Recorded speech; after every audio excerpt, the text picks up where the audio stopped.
नमस्कार साथियों, अस्सलाम वालेकुम। आप सभी लोगों का हमारे online YouTube channel UP Urdu GS academy पर बहुत बहुत स्वागत है। साथियों, आप सभी लोग हमारा पूरा वीडियो देखते हैं, कमेंट भी करते हैं, लाइक भी करते हैं, मुझे इस बात की खुशी है। और साथ ही साथ मैं अपने पूरे मेहनत से, पूरे लगन से जीएस और उर्दू आपको तैयार करवाऊंगा। जैसा कि आप लोगों को पता चल गया होगा कि जीआईसी का पेपर कब है, नोटिस निकाला यूपीएससी ने, आपने देखा ही। खैर, ज़्यादा बात ना करते हुए हम जो है टॉपिक पे आते हैं। भारतीय राष्ट्रीय आंदोलन, जो कि आपके सब्जेक्ट में, मतलब आपके सिलेबस में ये टॉपिक है, भारतीय राष्ट्रीय आंदोलन।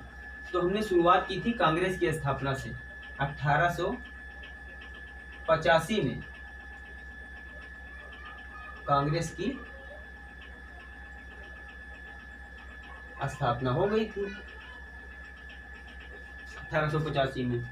उसके बाद से अधिवेशन शुरू हो गए, हर साल अधिवेशन होते थे। पहला अधिवेशन पूना में होने वाला था, वहाँ प्लेग फैल गया, इसलिए बम्बई में हुआ। एओ ह्यूम जो थे अंग्रेज व्यक्ति, उनके द्वारा कांग्रेस की स्थापना 1885 में हुई थी। उसके बाद हमने बताया था कि स्थापना होने के बाद में कुछ लोगों का जो है कमेंट था, कुछ नेताओं का कमेंट था कांग्रेस के ऊपर। तो बंकिम चंद्र चटर्जी थे, उन्होंने कहा कांग्रेस के लोग जो है पदों के भूखे हैं। और फिर सर सैयद अहमद खां थे, सर सैयद अहमद खां ने भी कमेंट किया अपना। उन्होंने कहा कांग्रेस आंदोलन कांग्रेस आंदोलन जो है ये ना तो लोगों द्वारा प्रेरित था और ना ही इनमें जो है कोई पूर्व योजना थी ऐसी कि ये आंदोलन किया जाए, मतलब ये पार्टी बनाई जाए। सर सैयद अहमद ने कहा ऐसा। और फिर अश्विनी कुमार हैं, इसी क्रम में अश्विनी कुमार जी ने कहा कांग्रेस सम्मेलन 3 दिन का तमाशा है। उसी में जो है डफरिन, हमने बताया था आपको कि डफरिन ने कहा कि जो है ये एक ऐसी पार्टी है जो अल्पसंख्यक, मतलब बहुत कम लोगों का के वर्गों का प्रतिनिधित्व करती है। डफरिन ने कहा कि यह पार्टी ऐसी पार्टी है जो अल्पसंख्यक वर्गों का प्रतिनिधित्व करती है। तो ये जो कमेंट हैं, क्रमबद्ध 4, 5, 6, 7 कमेंट हैं। ये कमेंट कभी कभी पेपर में पूछ लिया जाता है, वनडे एग्जाम में पूछ लिया जाता है। ऐसे ही यूपीएससी के जो यूपीपीएससी जो पेपर करवाती है, चाहे वो एलटी का हो, ये जीआईसी का भी वही करवा रही है यूपीपीएससी। उसमें भी ऐसे क्वेश्चन पूछ लिए जाते हैं जहां भारतीय राष्ट्रीय आंदोलन से क्वेश्चन ज़्यादा आते हैं। तो आगे चलते हैं साथियों। बाल गंगाधर तिलक हम उस दिन करवा रहे थे, बाल गंगाधर तिलक। तो इसी कमेंट में बाल गंगाधर तिलक ने भी कमेंट किया था। इन्होंने भी अपना कहा था। और क्या कहा था? इन्होंने कहा था कि यदि हम एक वर्ष में एक बार में बरसाती मेंढक की तरह टर टर करेंगे तो हमें कुछ नहीं मिलेगा। इन्होंने कहा था यदि हम एक वर्ष में एक बार, दिख रहा है साथियों कि नहीं? हाँ, एक वर्ष में एक बार बरसाती मेंढक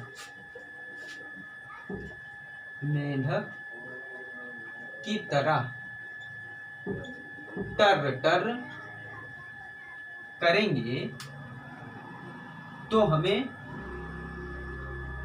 कुछ नहीं मिलेगा, नहीं मिलेगा। ये किसने कहा था? ये कहा था बाल गंगाधर तिलक ने। तो इनका भी कथन था अपना कांग्रेस पार्टी को लेकर के, क्योंकि कांग्रेस पार्टी का हर वर्ष अधिवेशन होता रहता था। तो उसी को लेकर के इन्होंने तंज कसा था कि हर वर्ष मतलब मेंढक की तरह, बरसाती मेंढक की तरह टर टर करेंगे तो कुछ नहीं मिलेगा। अच्छा, इसके बाद हम बताते हैं कि भारतीय राष्ट्रीय आंदोलन जो है वो 3 चरणों में हुआ। 3 चरण। अब क्रमवार आप तीनों चरणों को जब पढ़ेंगे तो सब कुछ उसी में हो जाएगा। पहला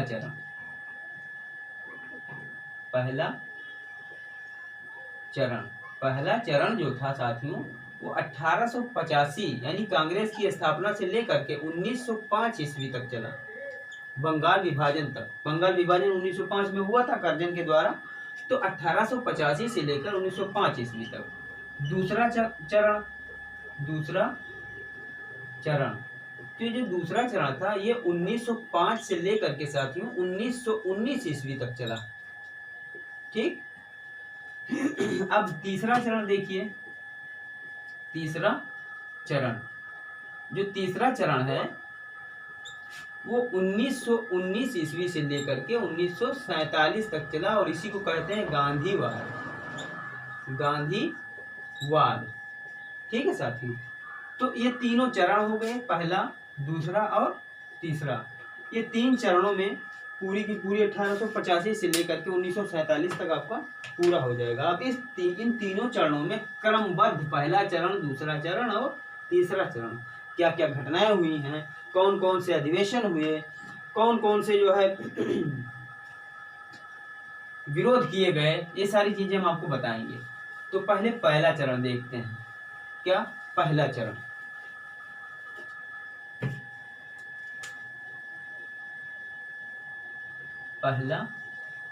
पहले चरण की बात पहले करते हैं, जो 1885 से 1905 तक चला। इसकी कुछ थोड़ी बहुत विशेषताएं देख लीजिए।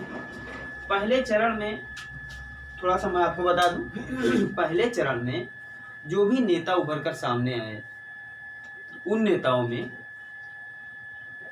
पहला तो वो उदारवादी नेता थे। उदारवादी का मतलब ये हुआ 1885 से लेकर के 1905 ईस्वी तक के काल को उदारवादी काल ही कहा जाता है। क्यों? क्योंकि उदारवादी नेता इनमें जन्मे। उनका क्या मन था कि प्रत्यावेदन के माध्यम से, निवेदन के माध्यम से अपनी बात जो है अंग्रेजों तक पहुंचाई जाए। वो प्रोसेस वाइज चलते थे कि हम प्रत्यावेदन देंगे, एप्लीकेशन देंगे, निवेदन करेंगे, हाथ जोड़ेंगे, तो हमारा काम अंग्रेज जो अधिकारी हैं, वो अंग्रेज सरकार है, वो करेगी। ये विश्वास करते थे अंग्रेजों के ऊपर कि हम निवेदन करेंगे, गिड़गिड़ाएंगे तो हमारा काम हो जाएगा। लेकिन ऐसा होने वाला नहीं था और ना ही हुआ। तो उदारवादी क्रम था, ये उदारवादी काल था 1885 से 1905 तक। तो उदारवादी काल में ये चूंकि जो है ये इतना बड़ा आंदोलन भी नहीं हुआ था कि महिलाओं, बच्चों, किसानों, मजदूरों तक ये जा सके। तो इनमें ज्यादातर कौन से लोग थे? वकील थे, डॉक्टर थे, पादरी थे, यही सब थे। मजदूर, किसान, महिला, बच्चे ये सब नहीं थे। अच्छा, इनमें जो नेता आए उदारवादी नेता, क्वेश्चन में पूछ लेता है कि उदारवादी नेता कौन नहीं है, उदारवादी नेता कौन नहीं है, ऐसा पूछ लेता है। तो आपको ये जानकारी होनी चाहिए कि कौन कौन से नेता उदारवादी हैं। तो सबसे पहला नाम आता है इनमें दादा भाई नौरोजी।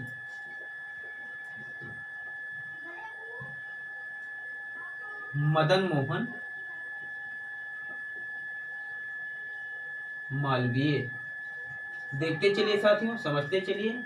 दादा भाई नौरोजी, मदन मोहन मालवीय। अच्छा, दादा भाई नौरोजी वही हैं जिनके परामर्श पर ही भारतीय राष्ट्रीय संघ का नाम चेंज करके भारतीय राष्ट्रीय आंदोलन भारतीय राष्ट्रीय कांग्रेस रखा गया। तो उदारवादी नेताओं में दादा भाई नौरोजी हो गए, मदन मोहन मालवीय हो गए, सुरेंद्र नाथ बनर्जी हो गए, सुरेंद्र नाथ बनर्जी हो गए। उसके बाद गोपाल कृष्ण गोखले भी हैं, गोपाल कृष्ण गोखले। तो ये कुछ उदारवादी नेता हैं। इन्हीं लोगों का काल रहा 1885 से लेकर के 1905 ईस्वी तक। इसी में है फिरोज मेहता,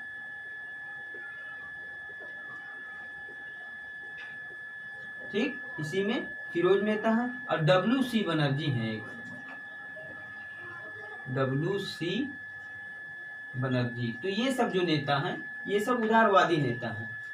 इन सब नेताओं का काल रहा 1885 से लेकर 1905 ईस्वी तक।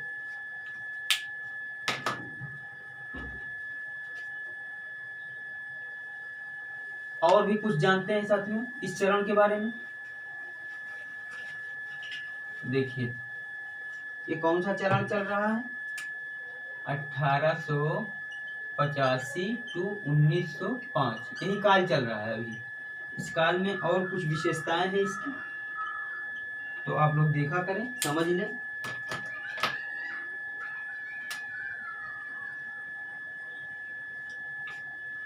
इसमें क्या होता था कि जो कांग्रेस है, कांग्रेस अपना अधिवेशन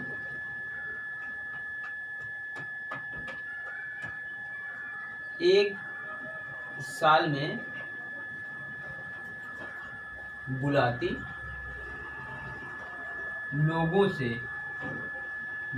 से जो भी सदस्य थे उस समय कांग्रेस में प्रत्यावेदन लेती और तमाम प्रत्यावेदन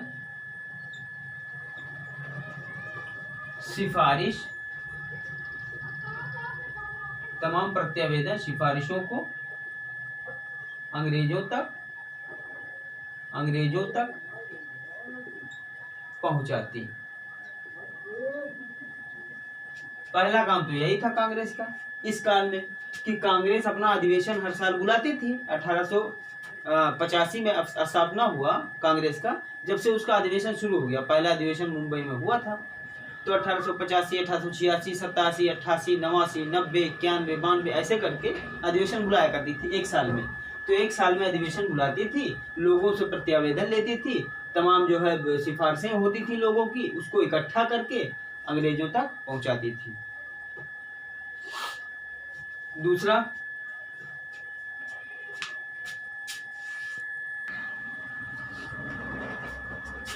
देखिए, तो उदारवादी जो नेता थे यही करते थे। दूसरा, यहाँ तक कि अपनी मांगों को अंग्रेजों तक पहुंचाने के लिए लंदन में भी अपनी मांगों तक को लिखते चलिए, अपनी मांगों को अंग्रेजों तक पहुंचाने के लिए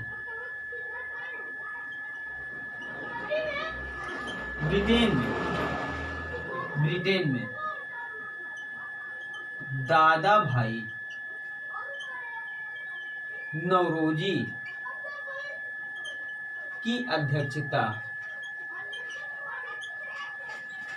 एक तो ये काम भारत में चल ही रहा था, दूसरा काम अपनी मांगों को अंग्रेजों तक पहुंचाने के लिए ब्रिटेन में भी दादा भाई नौरोजी की अध्यक्षता में एक जो है कोई सभा गठित की थी।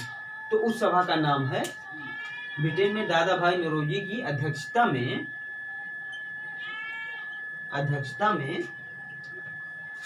भारतीय सुधार समिति का गठन किया।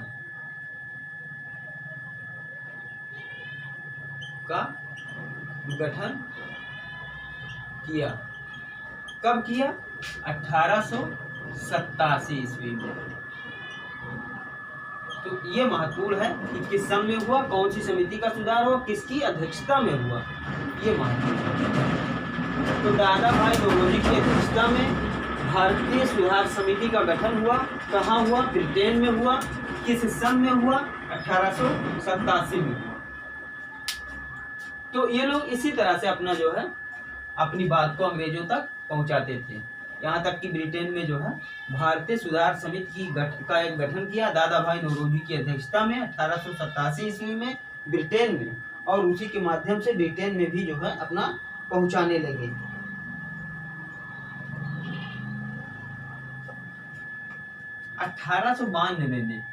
सुनिए, 1892 में भारतीय परिषद का गठन हुआ। अंग्रेजों ने किया इसको। भारतीय परिषद का गठन हुआ, अंग्रेजों ने किया था इसको। 1892 में भारतीय परिषद अधिनियम का गठन हुआ, पारित हुआ। 1892 में भारतीय परिषद का गठन हुआ या पारित हुआ? पारित हुआ। यह इन्हीं नेताओं, कौन से? इन्हीं उदारवादी नेताओं, इन्हीं नेताओं के प्रत्यावेदनों का परिणाम था। ठीक है, प्रत्यावेदन, आवेदन, बार बार रिक्वेस्ट करना लगातार उनका जारी था। इसी वजह से भारतीय परिषद अधिनियम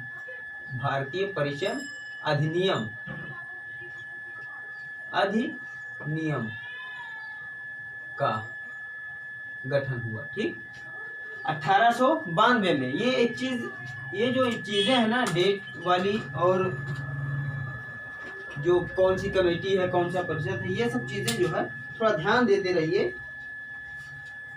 यही सब पूछ ली जाती हैं साथियों, यही सब इम्पोर्टेंट है, यही सब पूछ ली जाती हैं। तो 1892 में इन्हीं नेताओं के प्रयास से, प्रत्यावेदनों से, बार बार रिक्वेस्ट से 1892 में जो भारतीय परिषद अधिनियम आया था, इन्हीं नेताओं का ये परिणाम था। उसके बाद एक एक चीज देखते चलिए और एक एक टॉपिक पर ध्यान देते चलिए। तो इसी क्रम में भारतीय परिषद अधिनियम जो आया, उसमें हुआ क्या? कुछ बहुत बड़ा चीज नहीं हुआ। उसमें यही हुआ कि जो भी भारतीय व्यय है उसको अब अंग्रेजी सरकार समीक्षा करेगी, समीक्षा करके बताएगी इन कांग्रेस के नेताओं को कि कहाँ कहाँ कितना व्यय हुआ है। यही था भारतीय परिषद अधिनियम में। और इसके लिए एक कमेटी बनाई गई, वेलवी। इसके लिए एक कमेटी बनाई गई, वेलवी आयोग। वेलवी आयोग,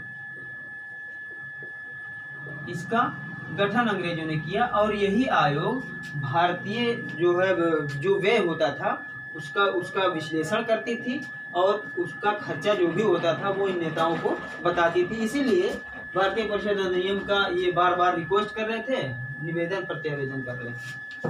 फिर अगला देखिए, अगला एक चीज ये है कि जो ये क्रम रहा उदारवादी नेताओं का, जो ये क्रम रहा, तो इसमें कांग्रेस ने अपने आप को धर्मनिरपेक्ष साबित किया और करने की कोशिश भी कर रही थी।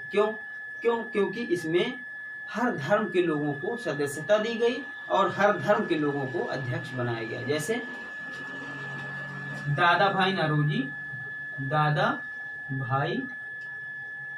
नौरोजी, ये पारसी थे। ठीक, इसी के बाद में मुस्लिम भी अध्यक्ष बनाए गए। दादा भाई नौरोजी पारसी थे। बदरुद्दीन तैयब जी हुए। फिर दादा भाई नौरोजी जो है 1886 में थे। ठीक, उसके बाद बदरुद्दीन तैयब जी, यहाँ देखिए, दिख रहा है साथियों कि नहीं? ऊपर हम लिख रहे हैं,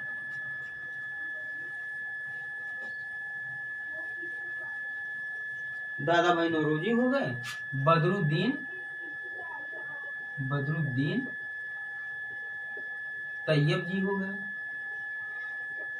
ये 1887 में थे, ये मुस्लिम थे। ठीक है, तो इस तरह से पारसी, मुस्लिम, हिंदू भी थे। जॉर्ज यूले एक थे, वो ईसाई थे। George Yule.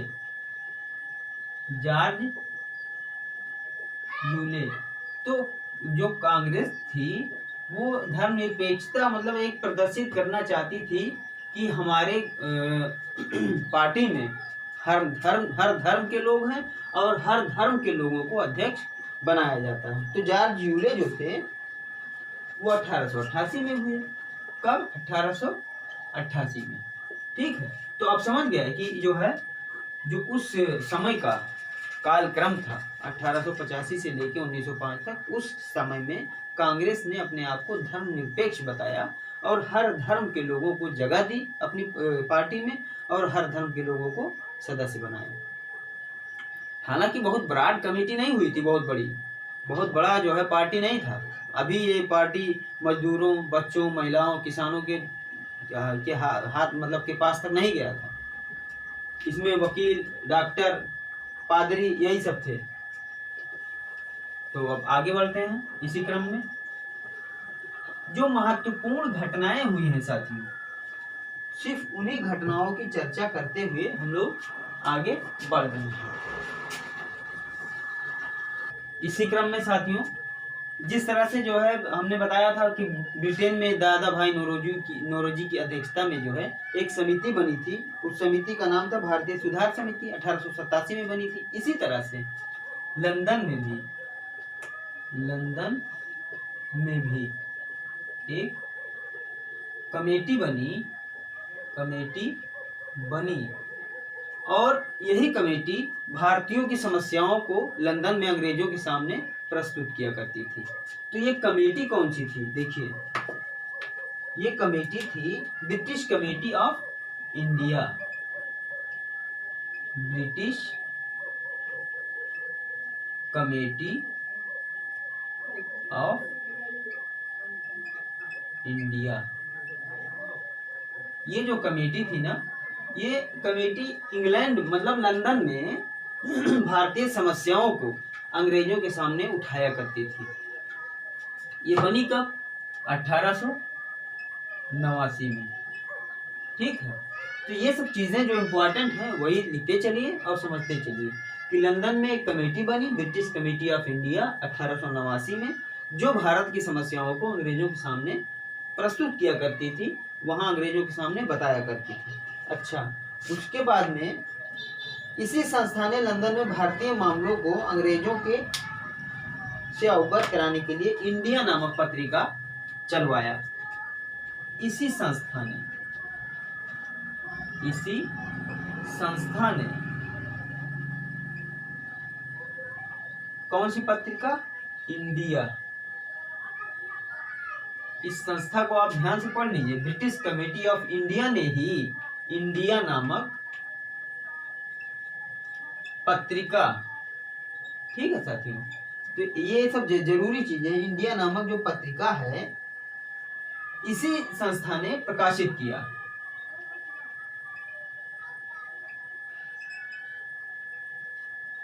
ठीक है, तो ब्रिटिश कमेटी ऑफ इंडिया 1889 में लंदन में बनी और जो भारतीय समस्याओं को लंदन में अंग्रेजों के सामने उठाया करती थी। उसके बाद में इसी पत्रिका ने इंडिया नामक पत्रिका, इसी संस्था ने इंडिया नामक पत्रिका का प्रकाशन किया। आगे बढ़िए। जो भी डेट में डाल रहा हूँ या सन डाल रहा हूँ उसको नोट करते रहे साथियों। बहुत ही इंपॉर्टेंट चीजें मैं इसमें आपसे डिस्कशन कर रहा हूँ। अगला है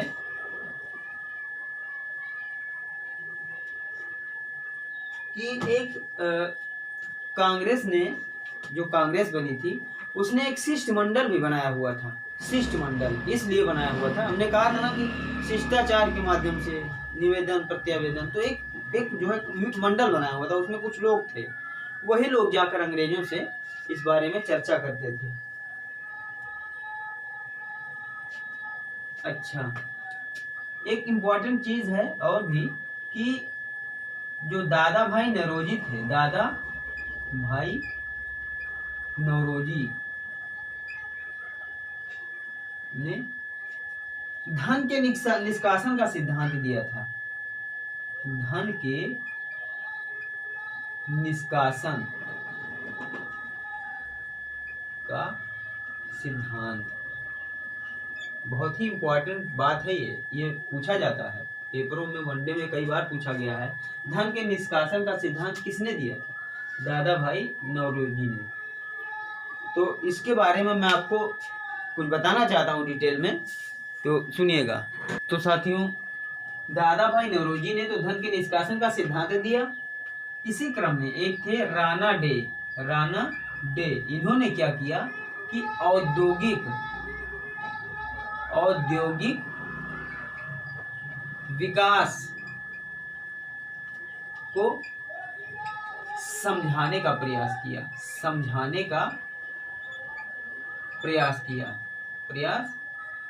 किया। इसी में एक थे, ये तो एक हो गए, दूसरे हो गए, तीसरे हो गए। इसी में एक थे साथियों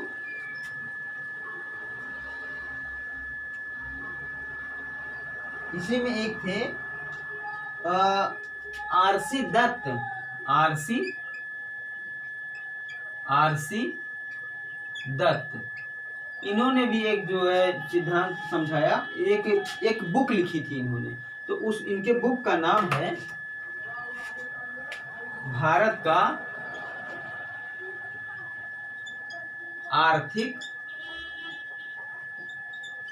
इतिहास। तो ये क्रम ऐसा क्रम हो गया कि जो भी उदारवादी नेता थे, उदारवादी क्रम में, जैसे 1885 से लेकर 1905 के क्रम में इन 3 लोगों ने कुछ महत्वपूर्ण चीजें जनता को दी। क्या दिया? धन के निष्कासन का सिद्धांत दिया। रानाडे ने औद्योगिक विकास को समझाने का प्रयास किया। आरसी दत्त ने एक बुक लिखी, भारत का आर्थिक इतिहास। तो इसीलिए इस युग को, मतलब उदारवादी युग को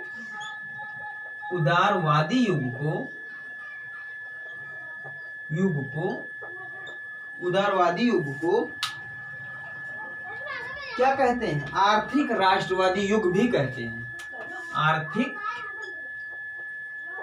आर्थिक राष्ट्रवादी युग, आर्थिक राष्ट्रवादी युग भी कहते हैं। किस युग को? उदारवादी युग को। ठीक है, तो ये चीजें ध्यान में रखिएगा। पेपर में पूछ लेता है कि भारत का आर्थिक इतिहास जो बुक है वो किसने लिखा है? तो आरसी दत्त ने लिखा है, भारत का आर्थिक इतिहास। पूछ लेता है औद्योगिक विकास को समझाने का प्रयत्न सर्वप्रथम किसने किया? तो रानाडे ने किया। पूछ लेता है धन के निष्कासन का सिद्धांत किसने दिया? तो दादा भाई नौरोजी ने दिया। तो ये सब उदारवादी जो नेता हैं, इन्होंने भी कुछ थोड़ा बहुत काम किया था। उन्हीं की वजह से भारत का जो वो दौर था उसको उदारवादी दौर के अलावा भारत आर्थिक राष्ट्रवादी युग भी कहते हैं। आर्थिक राष्ट्रवादी युग। तो आगे चलते हैं साथियों।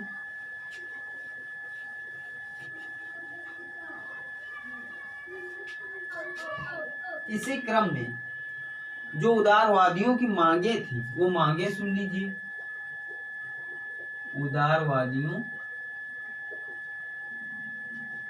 की मांगे, इनकी मांगे जब ये निवेदन या प्रत्यावेदन देते थे तो उसमें पॉइंट टू पॉइंट नोट करते रहते थे कि ये मांगे थी। और इनकी प्रमुख मांगे जो थी वो देख लीजिए।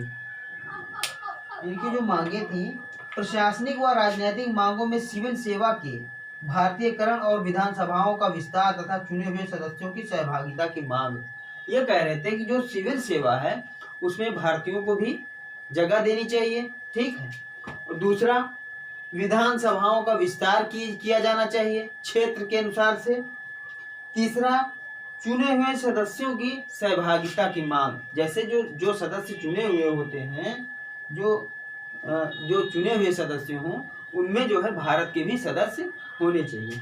तो पहला तो ये हो गया। दूसरा, न्यायिक अधिकारों को कार्यकारी अधिकारों से पृथक किया जाए। मतलब जो न्याय का अधिकार है और जो कार्यकारी अधिकार है उसको अलग अलग किया जाए। इनका ये भी मांग था। तीसरा मांग था, राज्य की ओर से जो कल्याणकारी कार्य किए जाते हैं राज्य की तरफ से, उनमें ये मांग था कि प्राथमिक शिक्षा के प्रसार तथा तकनीकी व उच्च शिक्षा की सुविधाएं बढ़ाई जाएं।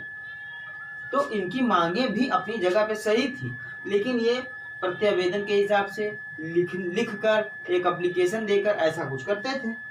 और भी कुछ एक आध मांगे थी। ऑस्ट्रेलिया व कनाडा जैसे स्वशासित उपनिवेशों की तर्ज पर ब्रिटिश साम्राज्य के अंदर रहकर स्वशासन का दावा पेश किया जाए।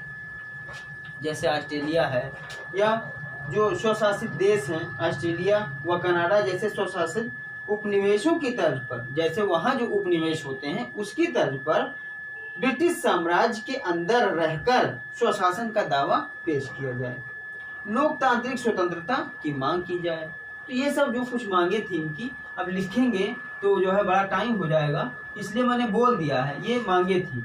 उदारवादियों की प्रमुख मांगे थी, यही थी कि जो है एक बार फिर हम आपको समझा देते हैं कि प्रशासनिक व राजनीतिक जो है जो कार्य हैं उनमें भारतीयों की सहभागिता होनी चाहिए। दूसरा, जो हमारे भारत के लोग हैं उनको भी प्रशासनिक और राजनीतिक कार्यों में सदस्यता मिलनी चाहिए।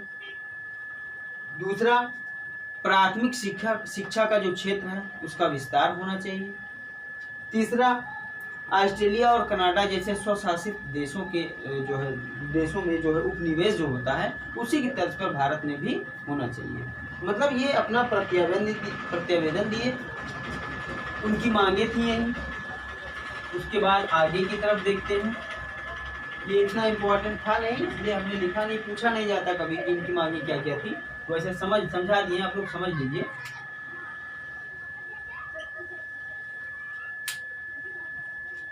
इसमें जो है अभी यही दौर चल रहा है साथियों, 1885 से लेकर 1905 तक। इस दौर में कांग्रेस के अधिवेशन कहाँ कहाँ हुए, अध्यक्ष कौन कौन हुआ, ये सब हम लिखवाएंगे आपको और आप लोग लिख लीजिएगा पूरा। तो इस क्रम में फिर तो साथियों मैं ये कह रहा था कि जो 1885 से लेकर 1905 तक का उदारवादियों का कार्यकाल है, इसमें प्रमुख सफलता क्या मिली ये देख लीजिए। प्रमुख सफलता, इसमें सफलता के बारे में बात कर रहा था कि प्रमुख सफलता क्या क्या मिली। तो देखिए 1886 में ये बहुत ध्यान देने की चीजें हैं, पेपर में भी पूछ लेता है। 1886 में लोक सेवा आयोग का गठन हुआ। पूछ लेता है वनडे पेपर में कि 1886 में लोक सेवा आयोग का गठन हुआ, ये ध्यान रखिएगा।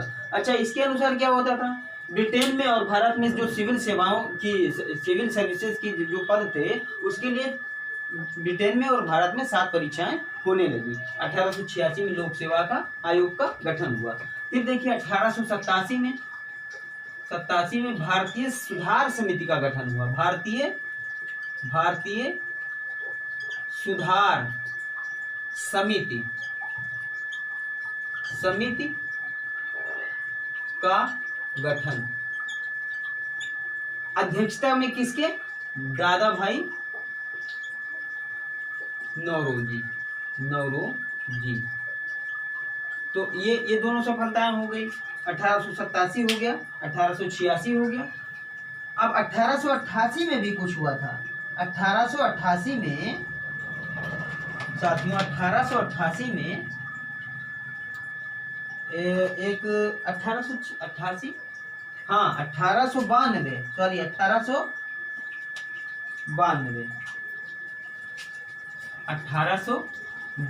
और 1889। देखिए 1892 और 1889। 1892 में क्या हुआ था साथियों, 1892 में भारत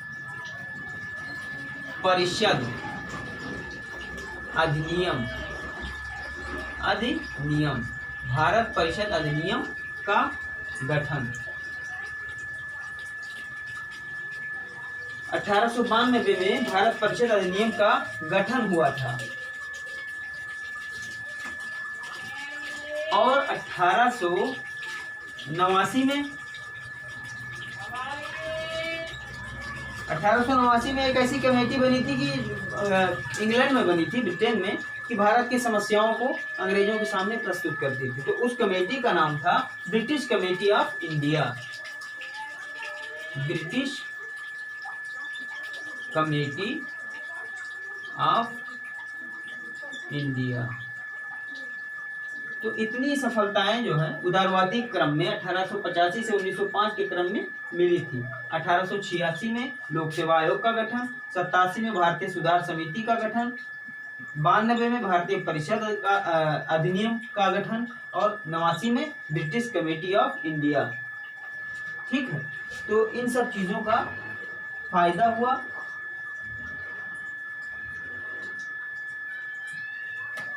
और एक और बनी थी कमेटी, वेलवी आयोग, वो भी लिख लीजिए, वेलवी आयोग। वेलवी आयोग। किस लिए बनी थी वेलवी आयोग? भारतीय जो खर्चे थे उन खर्चों का हिसाब किताब कांग्रेस को मतलब एक लिखित रूप में देना कि इतना इतना खर्चा हुआ, इसलिए वेलवी आयोग का गठन हुआ था। वेलवी आयोग का गठन। तो इन इतनी तमाम चीजें जो है 1 2 3 4 5, तो ऐसे ही थोड़ी बहुत सफलताएं 1885 से लेकर 1905 के दौर में मिली। अब आगे की बात हम जब करेंगे 1905 से लेकर के 1919 तक और 1919 से लेकर के 1947 तक सारे महत्वपूर्ण घटनाक्रम इसी में हुए हैं 1905 के बाद ऐसे। तो साथियों आप लोग बने रहिएगा अगले क्लास के लिए। बहुत बहुत धन्यवाद, बहुत बहुत शुक्रिया।